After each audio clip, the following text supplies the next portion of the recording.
ನಮಸ್ಕಾರ ಸ್ನೇಹಿತರೆ, ವಿಶ್ವವಾಣಿ ಟಿವಿ ಸ್ಪೆಷಲ್ನ ವಿಶೇಷ ಬಿಗ್ ಬಾಸ್ ಅಪ್ಡೇಟ್ಗೆ ಸ್ವಾಗತ. ನಾನು ಸುಜಯರಾಜ್. ಎಲ್ಲರೂ ಹೇಗಿದ್ದೀರಾ? ಬಿಗ್ ಬಾಸ್ ಬಗ್ಗೆ ಮಾತಾಡಿ ಸಿಕ್ಕಾಪಟ್ಟೆ ಟೈಮ್ ಆಗಿತ್ತು. ಸೊ ಇವತ್ತು ಬೆಳಗ್ಗೆ ಒಂದು ಅಪ್ಡೇಟ್ ಕೂಡ ಬಂತು, ಹಾಗಾಗಿ ಮಾತಾಡೋಣ ಅಂತ ಅಂದ್ಕೊಂಡು ಈ ವಿಡಿಯೋ ಮಾಡ್ತಾ ಇದ್ದೀನಿ. ಬಿಗ್ ಬಾಸ್ ಶೋನ ನೀವೆಲ್ಲರೂ ಎಷ್ಟು ಮಿಸ್ ಮಾಡ್ಕೊಳ್ತಾ ಇದ್ದೀರಿ ಅನ್ನುವಂತಹ ಕ್ಯಾಪ್ಷನ್ ಕೊಟ್ಟು ಒಂದು ಪ್ರೋಮೋನ ರಿಲೀಸ್ ಮಾಡಿದ್ದಾರೆ. ಸೊ ಹೇಳಿ, ನೀವೆಲ್ಲರೂ ಎಷ್ಟು ಬಿಗ್ ಬಾಸ್ನ ಮಿಸ್ ಮಾಡ್ಕೊಳ್ತಾ ಇದ್ದೀರಾ?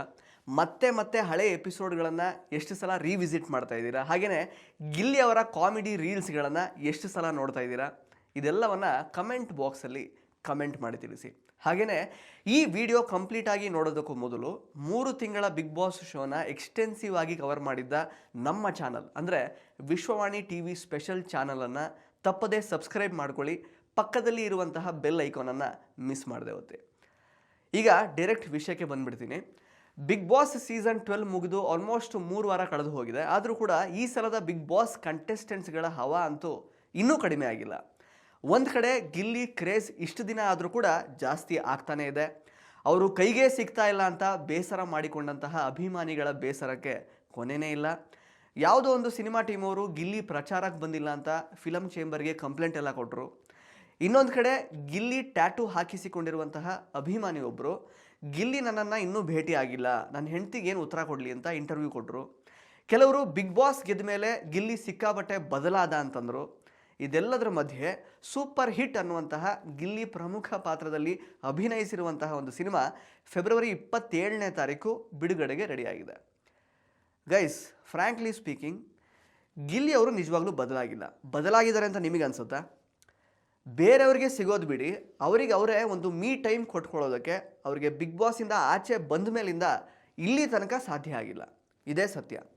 ಇನ್ಫ್ಯಾಕ್ಟ್ ನಾವು ಗಿಲ್ಲಿ ಅವರನ್ನು ಇಂಟರ್ವ್ಯೂ ಮಾಡಿದ ಕೂಡ ಅಷ್ಟೇನು ಸುಲಭದ ಮಾತಾಗಿರಲಿಲ್ಲ. ಇಮ್ಯಾಜಿನ್ ಮಾಡಿ, ಪ್ರತಿಯೊಂದು ಮಾಧ್ಯಮಕ್ಕೆ ಕೂಡ ಗಿಲ್ಲಿ ಅವರ ಸಂದರ್ಶನ ಬೇಕಿತ್ತು. ಬಿಗ್ ಬಾಸ್ ಮುಗಿದ ನಂತರದ 4-5 ದಿನ ಮಾತ್ರ ಗಿಲ್ಲಿಗೆ ಲಿಟ್ರಲಿ ಮಲಗೋದಕ್ಕೆ ಹಾಗೆಯೇ ಊಟ ಮಾಡೋದಕ್ಕೆ ಕೂಡ ಟೈಮ್ ಇರಲಿಲ್ಲ. ಇದೇ ಸತ್ಯ. ನಾವು ಅವತ್ತು ಇಂಟರ್ವ್ಯೂ ಮಾಡಿದ್ವಲ್ಲ, ಅವತ್ತು ಆ್ಯಕ್ಚುಲಿ ಆಲ್ಮೋಸ್ಟ್ ಒಂದು ಸಂಜೆ 6:30 ಅಷ್ಟೊತ್ತಿಗೆ ನಾವು ಬಿಡದಿ ಹತ್ರ ಗಿಲ್ಲಿ ಅವರ ಇಂಟರ್ವ್ಯೂ ಮಾಡಿದ್ದು. ನಮ್ಮ ಇಂಟರ್ವ್ಯೂ ಶುರು ಆಗೋದಕ್ಕೂ ಮೊದಲು ಅವರು ಊಟ ಮಾಡಿದ್ರು. ಅದಕ್ಕಿಂತ ಮುಂಚೆ ಹಿಂದಿನ ದಿನ ಅವರು ಆಲ್ಮೋಸ್ಟ್ ಮಧ್ಯಾಹ್ನ ಟೈಮಲ್ಲೇನೋ ಸ್ವಲ್ಪ ಹೊಟ್ಟೆಗೆ ಏನಾದರೂ ತಿಂದಿದ್ರು. ಅಂದರೆ ನೋಡಿ, ಹಿಂದಿನ ದಿನ ಮಧ್ಯಾಹ್ನ ತಿಂದಂತಹ ಗಿಲ್ಲಿ ಅವರು ಮತ್ತೆ ಇವತ್ತು ಸಂಜೆ ಆಲ್ಮೋಸ್ಟ್ 5:30 ಅಷ್ಟೊತ್ತಿಗೆ ಮತ್ತೆ ಏನಾದರೂ ತಿಂದಿದ್ದು. ಸೊ ಈ ಲೆವೆಲ್ಗೆ ಅವರ ಶೆಡ್ಯೂಲ್ ಪ್ಯಾಕ್ಡ್ ಆಗಿತ್ತು. ಆಮೇಲೆ ಯಾವುದೋ ಟೀಮ್ ಅವರು ಇವಾಗ ಪ್ರಚಾರಕ್ಕೆ ಬರ್ತಾ ಇಲ್ಲ ಅಂತ ಆರೋಪ ಎಲ್ಲ ಮಾಡಿದಾರಲ್ಲ. ಫಸ್ಟ್ ಆಫ್ ಆಲ್, ಗಿಲ್ಲಿ ಅವರು ಈ ಸಿನಿಮಾದಲ್ಲಿ ಕಾಣಿಸ್ಕೊಳ್ಳೋದೇ ಒಂದು 5 ನಿಮಿಷ ಮಾತ್ರ. ಅದಕ್ಕೆ ಅವರು ಬಿಗ್ ಬಾಸ್ಗೆ ಹೋಗುವ ಮೊದಲು ಒಂದು ಬೈಟ್ ಎಲ್ಲ ಕೊಟ್ಟಿದ್ದಾರೆ. ಬಿಗ್ ಬಾಸಿಂದ ಆಚೆ ಬಂದ ಮೇಲೆ ಕೂಡ ಒಂದು ಬೈಟ್ ಕೊಟ್ಟಿದ್ದಾರೆ. 5 ನಿಮಿಷದ ರೋಲ್ಗೆ ಅವರ ಕೈಯಲ್ಲಿ ಚಿತ್ರತಂಡಕ್ಕೆ ಏನೆಲ್ಲ ಮಾಡಬೇಕೋ ಅದನ್ನು ಅವರು ಮಾಡಿದ್ದಾರೆ. ಅವರು ಹೀರೋನೂ ಅಲ್ಲ, ಮುಖ್ಯ ಪಾತ್ರ ಕೂಡ ಅವರು ನಿರ್ವಹಿಸಿಲ್ಲ. ಟೀಮ್ ಅವರಿಗೆ ಪ್ರಚಾರ ಬೇಕಿತ್ತು, ಅದಕ್ಕೆ ಕಂಪ್ಲೇಂಟ್ ಕೊಟ್ಟರು. ಅದಕ್ಕೆ ಗಿಲ್ಲಿ ಅವರು ಫಿಲಮ್ ಚೇಂಬರ್ಗೆ ಉತ್ತರ ಕೂಡ ಕೊಟ್ಟಿದ್ದಾರೆ. ಇಷ್ಟೇ ವಿಷಯ. ಆ್ಯಂಡ್ ಅದು ಅಲ್ಲದೆ ಗಿಲ್ಲಿ ಅವರು ನಿಜವಾಗ್ಲೂ ಅವರು ಬ್ಯುಸಿ ಇದ್ದಾರೆ, ಫ್ರೀ ಏನಿಲ್ಲ. ಈಗ ಅಷ್ಟೆಲ್ಲ ಅವರು ಫ್ರೀ ಇರ್ತಾ ಇದ್ದಿದ್ರೆ ರಕ್ಷಿತ್ ಅವ್ರನ್ನ ಭೇಟಿ ಆಗ್ಬೋದಾಗಿತ್ತಲ್ವ. ರಕ್ಷಿತ್ ಅವ್ರು ಯಾಕೆ ಈ ಪ್ರೋಮೋ ಬಿಡುಗಡೆ ಮಾಡಿದಾರಲ್ಲ, ಈ ಪ್ರೋಮೋದಲ್ಲಿ ಹಳೆ ಬಾಂಡಿಂಗ್ ಇಲ್ಲ ಅಂತೆಲ್ಲ ಮಿಸ್ ಮಾಡ್ಕೊಂಡು ಯಾಕೆ ಹೇಳ್ತಾ ಇದ್ರು ಅಲ್ವಾ? ಗೋಲ್ಡ್ ಅಂಗಡಿ ಓಪನಿಂಗ್ ಎಲ್ಲ ಮಾಡಿದಾಗ ರಕ್ಷಿತ್ ಅವ್ರಿಗೆ ಗಿಲ್ಲಿ ಸಿಕ್ಕಿದ್ರು. ಅದು ವೈರಲ್ ಆಗಿತ್ತು, ನಿಮಗೆಲ್ಲ ಗೊತ್ತಿರುತ್ತೆ. ಅಲ್ಲಿ ಸಿಕ್ಕಿದ್ದು ಬಿಟ್ಟರೆ ಮತ್ತೆ ಗಿಲ್ಲಿಗೆ ರಕ್ಷಿತ್ ಅವರು ಯಾಕಂದರೆ ಎಲ್ಲೂ ಮೀಟೇ ಆಗಿಲ್ಲ. ಈಗ ಮತ್ತೆ ಸಿಗ್ತಾ ಇರೋದೇ ಈ ಒಂದು ಕಲರ್ಸ್ ರಿಯೂನಿಯನ್ ಅಥವಾ ದೊಡ್ಡ ಮನೆ ಹಬ್ಬ ಇವೆಂಟ್ ಇದೆಯಲ್ಲ, ಇದರಲ್ಲಷ್ಟೇ ಸಿಕ್ಕಿರೋದು. ಗಿಲ್ಲಿ ಅವರು ಲಿಟ್ರಲಿ ಬ್ಯುಸಿ ಇದ್ದಾರೆ. ಆ್ಯಂಡ್ ಮುಂದೆ ಯಾವ ರೀತಿ ಪ್ರಾಜೆಕ್ಟ್ಗಳನ್ನು ಸೆಲೆಕ್ಟ್ ಮಾಡ್ಕೋಬೇಕು, ಪ್ಲಸ್ ಯಾವ ರೀತಿ ಕೆಲಸ ಮಾಡಬೇಕು, ಹಾಗೆಯೇ ಈಗ ಸಿಕ್ಕಿರುವಂತಹ ಒಂದು ಪ್ರಶಂಸೆ ಅಥವಾ ಜನ ಮನ್ನಣೆ ಏನಿದೆಯಲ್ಲ, ಇದನ್ನು ಹೆಂಗೆ ಉಳಿಸ್ಕೊಳ್ಬೇಕು ಅನ್ನುವಂತಹ ಗೊಂದಲದಲ್ಲೇ ಅವರು ಪಾಪ ಕಾಲ ತಳ್ತಾ ಇದ್ದಾರೆ. ಯಾವುದಕ್ಕೆ ಟೈಮ್ ಕೊಡಬೇಕು, ಯಾವುದಕ್ಕೆ ಟೈಮ್ ಕೊಡಬಾರ್ದು ಅಂತ ಈಗ ಅವರಿಗೆ ಅಲ್ಲೇ ಸ್ವಲ್ಪ ಪ್ರಿಯಾರಿಟೈಸ್ ಮಾಡೋದಕ್ಕೆ ಆಗ್ತಿಲ್ಲ ಅಷ್ಟೇ. ಬಿಕಾಸ್ ಗಿಲ್ಲಿ ಒಬ್ಬರೇ ಇರೋದಲ್ವ, ಬಾಡಿ ಡಬಲ್ಸ್ ಏನಿಲ್ವಲ್ಲ, ಒಂದೊಂದು ಕಡೆ ಒಬ್ಬೊಬ್ಬರು ಹೋಗಲಿ ಅನ್ನೋದಕ್ಕೆ. ಒಬ್ಬರೇ ಗಿಲ್ಲಿ ಎಲ್ಲದಕ್ಕೂ ಅವರು ಆ್ಯಕ್ಚುಲಿ ಅಟೆಂಡ್ ಮಾಡಬೇಕು, ಎಲ್ಲರನ್ನೂ ಭೇಟಿ ಮಾಡಬೇಕು. ಆ ಥರದ್ದೊಂದು ಸಿಚುವೇಷನಲ್ಲಿ ಅವರು ಸದ್ಯಕ್ಕೆ ಸಿಕ್ಕಾಕೊಂಡಿದ್ದಾರೆ ಅಷ್ಟೇ, ಅವರು ಬದಲಾಗಿಲ್ಲ. ಇನ್ನು ನೆಕ್ಸ್ಟ್ ರಕ್ಷಿತಾ ಮತ್ತು ರಘು ಅವ್ರ ವಿಚಾರಕ್ಕೆ ಬರೋದಾದರೆ, ಅವರಿಬ್ಬರು ಮತ್ತೆ ಮತ್ತೆ ಸೇರೋದೆಲ್ಲ ಫ್ರೀಕ್ವೆಂಟಾಗಿ ಆಗ್ತಾ ಇದೆ, ವಿಚ್ ಇಸ್ ಗುಡ್. ರಘು ಅವರು ಮ್ಯೂಟೆಂಟ್ ಚೆಫ್ ಅನ್ನುವಂತಹ ಒಂದು ಯೂಟ್ಯೂಬ್ ಚಾನಲನ್ನು ಓಪನ್ ಮಾಡ್ಕೊಂಡಿದ್ದಾರೆ. ಅದರಲ್ಲಿ ಮೊದಲನೇ ವಿಡಿಯೋನ ರಕ್ಷಿತಾ ಅವ್ರ ಜೊತೆಗೆ ಸೇರಿಕೊಂಡು ಬಿಗ್ ಬಾಸ್ ಫೇಮಸ್ ಮೊಟ್ಟೆ ಮತ್ತು ಆಲೂಗೆಡ್ಡೆ ರೆಸಿಪಿ ಎಲ್ಲ ಮಾಡಿ ವಿಡಿಯೋ ಮಾಡಿ ಹಾಕಿದ್ದಾರೆ. ಆಲ್ಮೋಸ್ಟ್ ಅದು 12 lakhs ಏನೋ ವ್ಯೂಸ್ ಎಲ್ಲ ಪಡ್ಕೊಂಡಿದೆ. ಹಾಗೆಯೇ ರಕ್ಷಿತ್ ಅವರು ಅವರ ಯೂಟ್ಯೂಬ್ ಚಾನಲಲ್ಲಿ ಬಿಗ್ ಬಾಸಿಂದ ಆಚೆ ಬಂದ ಮೇಲೆ ಅವರ ಫ್ರೆಂಡ್ ಜೊತೆ ಕೂತ್ಕೊಂಡು ಫ್ಯಾನ್ಸ್ ಪ್ರಶ್ನೆಗಳಿಗೆ ಉತ್ತರ ಎಲ್ಲ ಕೊಟ್ಟಿದ್ದರು. ಅದಾದಮೇಲೆ ಇವತ್ತು ಏನು ಪ್ರೋಮೋ ಎಲ್ಲ ಬಂದಿದೆಯಲ್ಲ ಬಿಗ್ ಬಾಸ್ ರಿಯೂನಿಯನ್ದು, ಅಂದರೆ ದೊಡ್ಡ ಮನೆ ಹಬ್ಬದ್ದು, ಅದ್ರ ಬಗ್ಗೆ ಸ್ವಲ್ಪ ವ್ಲಾಗ್ ಎಲ್ಲ ಮಾಡಿ ವಿಡಿಯೋ ಮಾಡಿ ಹಾಕಿದ್ದಾರೆ. ನೀವು ಅವರ ಯೂಟ್ಯೂಬ್ ಚಾನಲಲ್ಲಿ ಅದನ್ನು ನೋಡ್ಬೋದು. ಇನ್ನು ಕಾವ್ಯ ಮತ್ತು ಸ್ಪಂದನ ಅವರು ಚಿನ್ನದಂಗಡಿ ಓಪನಿಂಗು ಮತ್ತು ಕನಕೋತ್ಸವ ಎಲ್ಲ ಅಟೆಂಡ್ ಮಾಡಿಕೊಂಡು ಒಂದೆರಡು ಫೋಟೋಶೂಟ್ ಎಲ್ಲ ಮಾಡಿಕೊಂಡು ರೆಸ್ಟಿಂಗ್ ಮಾಡಲಿದ್ದಾರೆ. ನಮ್ಮ ಸ್ವಯಂ ಘೋಷಿತ ವೈರಲ್ ಸ್ಟಾರ್ ಸತೀಶ್ ಕ್ಯಾಡಬೋಮ್ಸ್ ಅವರು ಇನ್ಸ್ಟಾ ಕಂಟೆಂಟ್ ಎಲ್ಲ ಮಾಡಿಕೊಂಡು ಸ್ವಲ್ಪ ಕಾಂಟ್ರವರ್ಸಿ ಸ್ಟೇಟ್ಮೆಂಟ್ಸ್ಗಳನ್ನು ಕೊಟ್ಕೊಂಡು, ಜೊತೆಗೆ ನಮ್ಮ ಬಾಡಿ ಬಿಲ್ಡರ್ ಕರಿಬಸಪ್ಪ ಅವ್ರ ಜೊತೆಗೆ ಮುದ್ದೆ ತಿನ್ನುವಂತಹ ಚಾಲೆಂಜ್ ಎಲ್ಲ ಮಾಡಿಕೊಂಡು ಏನೋ ಒಂದು ರೀತಿ ಅವ್ರದ್ದೇ ರೀತಿಯಲ್ಲಿ ಮಜಾ ಮಾಡ್ತಾ ಇದ್ದಾರೆ. ಇನ್ನು ಈ ಕಡೆ ನಮ್ಮ ಭೋಜಣ್ಣ ಸೂರಜ್ ಅವರು ಸೀರಿಯಲಲ್ಲಿ ಬ್ಯುಸಿ ಆಗಿಬಿಟ್ಟಿದ್ದಾರೆ. ಧನುಷ್ ಅವರು ಡ್ಯಾನ್ಸ್ ಎಲ್ಲ ಮಾಡಿಕೊಂಡು ಇವೆಂಟ್ ಅಟೆಂಡ್ ಮಾಡಿಕೊಂಡು ಆರಾಮಾಗಿದ್ದಾರೆ. ರಿಷಾ ಮತ್ತು ರಾಶಿಕಾ ಅವರು ಫೋಟೋಶೂಟ್ ಮಾಡಿಕೊಂಡು ಸೋಷಿಯಲ್ ಮೀಡಿಯಾ ಪ್ರೊಫೈಲ್ನ ಬಿಲ್ಡ್ ಮಾಡ್ತಾ ಇದ್ದಾರೆ. ಇನ್ನು ನಮ್ಮ ಜೈ ಮಹಾಕಾಲ್ ಧ್ರುವಂತ್ ಅವರು ಶಿವನ ಪೂಜೆ ಎಲ್ಲ ಮಾಡಿಕೊಂಡು ಆರಾಮಾಗಿದ್ದಾರೆ. ರಜತ್ ಅವರು ಒಂದು ಹಿಂದಿ ರಿಯಾಲಿಟಿ ಶೋ ಮಿಸ್ ಆಯಿತು ಅನ್ನುವಂತಹ ಬೇಜಾರಲ್ಲಿದ್ದಾರೆ. ಅಭಿಷೇಕ್ ಅವರು ಕ್ಲೀನ್ ಶೇವ್ ಎಲ್ಲ ಮಾಡಿಕೊಂಡು ಹೊಸ ಸಿನಿಮಾ ಮಾಡೋದಕ್ಕೆ ರೆಡಿ ಆಗ್ತಾ ಇದ್ದಾರೆ. ಈ ಕಡೆ ಅಶ್ವಿನಿ ಮತ್ತು ಚೈತ್ರ ಅವರು ಮಾತ್ರ ಹಳೆ ಗಾಯನ ಕೆರೆದು ಸೋಷಿಯಲ್ ಮೀಡಿಯಾದಲ್ಲಿ ಯುದ್ಧ ಘೋಷಣೆ ಮಾಡ್ಕೊಳ್ತಿದ್ದಾರೆ. ಅದು ಎಲ್ಲಿಗೆ ಹೋಗಿ ನಿಲ್ಲುತ್ತೋ ಗೊತ್ತಿಲ್ಲ. ಒಟ್ಟಿನಲ್ಲಿ ಒಬ್ಬೊಬ್ಬರು ಒಂದೊಂದು ವಿಷಯದಲ್ಲಿ ಅವರದೇ ಆದ ರೀತಿಯಲ್ಲಿ ಬ್ಯುಸಿ ಆಗಿದ್ದಾರೆ. ಇನ್ನು ಇವತ್ತಿನ ಪ್ರೋಮೋ ಏನು ರಿಲೀಸ್ ಆಗಿದೆಯಲ್ಲ, ಅದರಲ್ಲಿ ರಕ್ಷಿತಾ ಅವರು ರಿಲೇಷನ್ಶಿಪ್ಪಿಗೆ ಮತ್ತು ಬಾಂಡಿಂಗಿಗೆ ಎಷ್ಟು ಬೆಲೆ ಕೊಡ್ತಾರೆ ಅನ್ನೋದು ಗೊತ್ತಾಗ್ತಾ ಇದೆ. ರಘು ಮತ್ತು ಗಿಲ್ಲಿ ಅವರನ್ನು ರಕ್ಷಿತಾ ಅವರು ಸಿಕ್ಕಾಪಟ್ಟೆ ಮಿಸ್ ಮಾಡ್ಕೊಳ್ತಿದ್ದಾರೆ. ಇನ್ಫ್ಯಾಕ್ಟ್ ಬಿಗ್ ಬಾಸ್ನ ಕೂಡ ಅವರು ತುಂಬ ಮಿಸ್ ಮಾಡ್ಕೊಳ್ತಿದ್ದಾರೆ. ಆ್ಯಂಡ್ ಹಂಗೆ ನೋಡೋಕ್ಕೋದ್ರೆ ಗಿಲ್ಲಿ, ರಕ್ಷಿತಾ ಮತ್ತು ನಮ್ಮ ರಘು ಅವರ ಕಾಂಬಿನೇಷನ್ ನಮಗೆಲ್ರಿಗೂ ಇಷ್ಟವಾದಂತಹ ಕಾಂಬಿನೇಷನ್ ಅಲ್ವಾ. ಈ ಟ್ರಿಯೋನೇ ಒಂಥರ ಮನಸ್ಸಿಗೆ ಹತ್ತಿರ ಆದಂತಹ ಒಂದು ಟ್ರಿಯೋ ಇದು.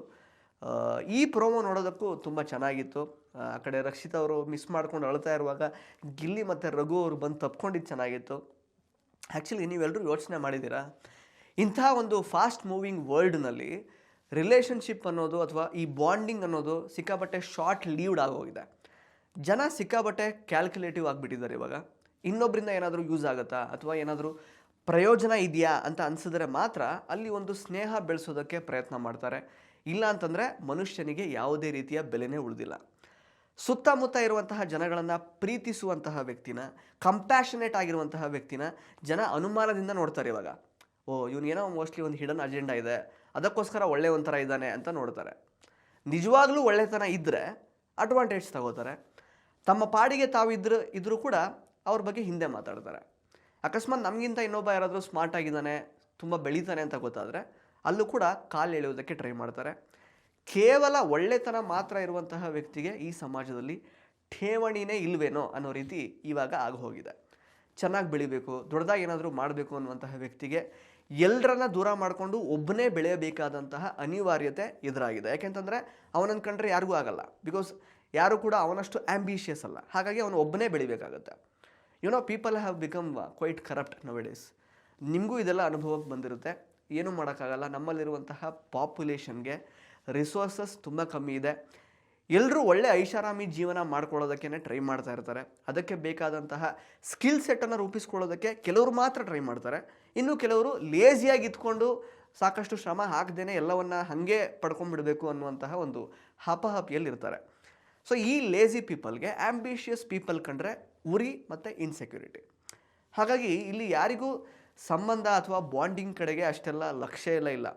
They have become very selfish and very practical ಒಂಥರ. ಇವಾಗ ಪ್ರಪಂಚ ತುಂಬ ಕಾಂಪಿಟೇಟಿವ್ ಆಗಿ ಹೋಗಿದೆ. ಇದೆಲ್ಲ ನಾವೇ ಮಾಡ್ಕೊಂಡಿರೋದು. ಸೊ ಇಂತಹ ಒಂದು ವಿಷಮ ಪರಿಸ್ಥಿತಿಯಲ್ಲೂ ಕೂಡ ಚಿಕ್ಕ ಹುಡುಗಿ ಆಗಿದ್ದರೂ ರಕ್ಷಿತಾ ಅವರು ಮನುಷ್ಯ ಸಂಬಂಧಗಳಿಗೆ, ಎಮೋಷನ್ಸ್ಗಳಿಗೆ ಬೆಲೆ ಕೊಡುವಂತಹ ಹುಡುಗಿಯಾಗಿ ಬಿಗ್ ಬಾಸ್ ಮನೆಯಲ್ಲಿ ಅವರು ಕಾಣಿಸ್ಕೊಂಡಿದ್ರು. Rakshita is a gen Z kid, but still ಅವ್ರು ಈ ರೀತಿ ಕ್ವಾಲಿಟೀಸ್ಗಳನ್ನೆಲ್ಲ ಅವ್ರು ಆ್ಯಕ್ಚುಲಿ ಅಳವಡಿಸ್ಕೊಂಡಿದ್ದಾರೆ ಅವರಲ್ಲಿ. ಅದೇ ಎಲ್ರಿಗೂ ಸಿಕ್ಕಾಪಟ್ಟೆ ಇಷ್ಟ ಆಗಿದ್ದು. Rakshita is quite a pure soul. ಈ ರೀತಿ ಕಲ್ಮಶ ಇಲ್ಲದೆ ಇರುವಂತಹ ಮನುಷ್ಯರು ಈ ಕಾಲದಲ್ಲಿ ತುಂಬಾ ರೇರ್ ಅಂತಲೇ ಹೇಳ್ಬೋದು. ಏನಂತೀರಾ?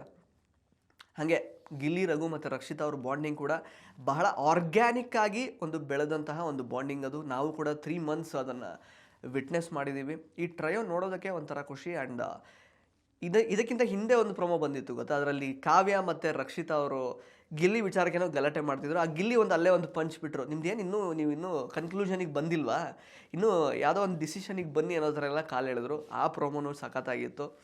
ಒಟ್ಟಿನಲ್ಲಿ ಈ ದೊಡ್ಡ ಮನೆ ಹಬ್ಬ ಅನ್ನುವಂತಹ ಒಂದು ಈವೆಂಟ್ ಟಿ ವಿನಲ್ಲಿ ನೋಡೋದಕ್ಕೆ ಚೆನ್ನಾಗಿರುತ್ತೆ.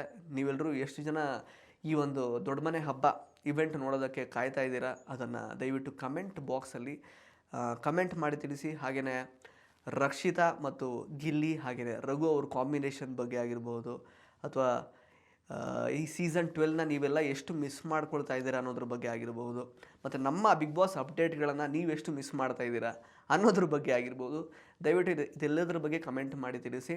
ಹಾಗೆಯೇ ನಾನು ಆಗಲೇ ಹೇಳಿದಾಗೆ ತಪ್ಪದೆ ವಿಶ್ವವಾಣಿ TV ಸ್ಪೆಷಲ್ ಯೂಟ್ಯೂಬ್ ಚಾನಲನ್ನು ಸಬ್ಸ್ಕ್ರೈಬ್ ಮಾಡ್ಕೊಳ್ಳಿ. ಪಕ್ಕದ ಬೆಲ್ ಐಕಾನನ್ನು ತಪ್ಪದೆ ಒತ್ತಿ. ಧನ್ಯವಾದಗಳು. ಇಂಟ್ರೆಸ್ಟಿಂಗ್ ಮತ್ತು ಇನ್ಫಾರ್ಮೇಟಿವ್ ವಿಡಿಯೋಗಳನ್ನು ಮಿಸ್ ಮಾಡ್ಕೋಬೇಡಿ. ಈಗಲೇ ಸಬ್ಸ್ಕ್ರೈಬ್ ಮಾಡಿ.